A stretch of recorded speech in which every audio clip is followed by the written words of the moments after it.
महाराज जी video चालू।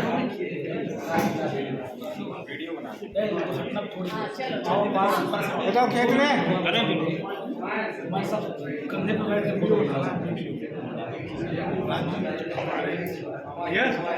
वंदे मातरम, जय श्री राम, श्री हनुमान जी महाराज की जय। आज इस सराकम यात्रा, राष्ट्र यात्रा में आप देख सकते हैं कि एक साथ 4 महान विभूति बैठे हुए हैं। हम लोग तो बस वही अभी रोड छाप चर्चा कर रहे थे। हम लोग सनातन के लिए, संस्कृति के लिए, हिंदू के लिए, हिंदुत्व के लिए, राष्ट्र के लिए निकले हैं कि हिंदू भाई एक हो जाओ, क्योंकि एक नहीं हुए जैसे डायनासोर के जैसे, डायनासोर खत्म, वैसे इस अहंकार में मत जिंदा रहो कि हम सनातन वाले हैं, न आद है न अंत है। आपका मामला खत्म है, क्योंकि पूरे दुनिया में आप ही आप थे। विशाल संस्कृति, ये विशाल जनसमूह, आज भारत में भी 9 राज्य में हम अल्पसंख्यक हो गए।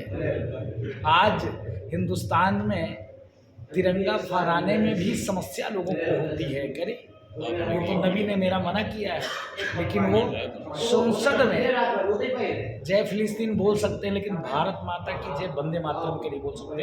इसके नाते आज पूज्य बागेश्वर सरकार के साथ आज 6ठा दिन है और हम लोग लगातार चल रहे हैं और इसी भाव से चल रहे हैं कि एक दिन जैसे राम मंदिर का निर्माण हम लोगों ने किया, जैसे वीर शेरों ने, वीर सनातनियों ने जिस प्रकार से देश को आज़ाद कराया, उसी प्रकार से भारत को भी हिंदू राष्ट्र बनाने की जरूरत है।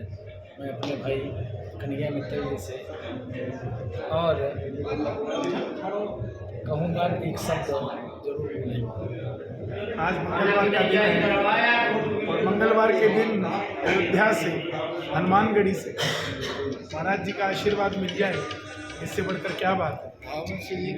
हम कुछ भी नहीं है, हमारे दिल के अंदर जो भावनाएं हैं बस वही सब कुछ है, वही विचारधारा है।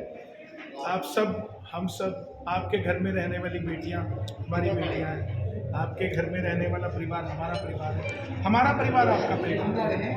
2 परिवार कभी भी नहीं है, सनातनियों का एक ही परिवार होता है। और ये बहुत अच्छी मुहिम चल रही है और मैं तो ये सोचता हूँ कि ऐसी चीज़ें होती रहनी चाहिए। महाराज जी ने अगर बागेश्वर से ओरछा यात्रा निकाली है तो और भी संत निकालें, वहाँ भी पहुँचेगी, क्योंकि हम सनातन को लेकर चल रहे हैं। यहाँ पर दीदी बैठे हैं, भाई बैठे हैं, गुरुदेव बैठे हैं। मकसद एक ही है, जैसे सारी नदियाँ मिलकर एक महासागर बनाती हैं, ऐसी 36 बिरादरी मिलकर सनातन धर्म बनाती है।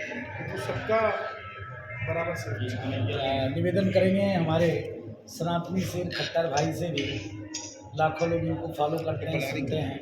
एक शब्द सनातन राष्ट्र के लिए, हिंदू राष्ट्र के लिए। मैं तो यही कहना चाहता हूँ कि महाराज श्री ने, आदरणीय बागेश्वर बाबा जी ने जो एक मुहिम छेड़ी है सबको एक करने की। अब हम ब्राह्मण, क्षत्रिय, वैश्य, शूद्र जो गाड़ी के 4 पहिए की भांति हैं, जैसे गाड़ी 4 पहियों के बिना नहीं चल सकती, इसी प्रकार हम भारत को इन 4 पहियों के बिना नहीं चला सकते। कोई अछूत नहीं है, कोई भी छुआछूत सनातन में नहीं है। कुछ लोगों ने मूर्खता के कारण, छल और प्रपंच, ढोंग, आडंबर, पाखंड और अंधविश्वास के चलते इस प्रकार की अवधारणाओं को जो शास्त्र में कहीं भी विद्यमान नहीं है चला दिया था। अब हम मिल करके जो शास्त्र कहता है, संग छद्वम संवदध्वम संभो मनांसी जानता, इंद्रम वर्धन तो अपग्रहा बाघन तो रावणा कृवंत विश्वमार्यम, दुनिया को आर्य बनाएं, श्रेष्ठ बनाएं, उस वाक्य को हम चरितार्थ करें, अपने जीवन में लाएं, तभी हमारा भविष्य और वर्तमान सुरक्षित हो सकता है। बहुत बहुत धन्यवाद। शेरनी बहन बैठी है, उनसे भी मेरा निवेदन है कि एक शब्द सनातन हिंदू राष्ट्र। जय हनुमान। देखिए, हमारे समक्ष बहुत बड़ी चुनौती है। और वो चुनौती इतनी बड़ी है कि जिससे निपटने के लिए हिंदू समाज को संगठित होकर, एकत्रित होकर ही संघर्ष करना पड़ेगा। हमारे पास कोई विकल्प नहीं है।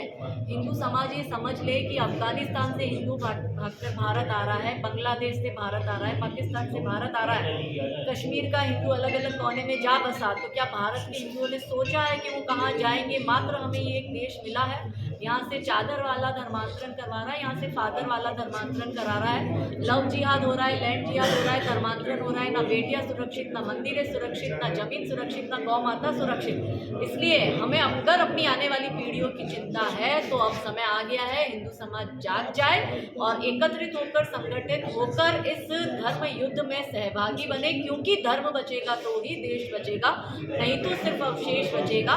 कृष्ण बचेंगे, राम बचेंगे, चारों पावन धाम बचेंगे। तो धर्म की रक्षा हेतु, समाज की रक्षा हेतु, देश की रक्षा हेतु हम सबको संगठित होकर कार्य करना पड़ेगा।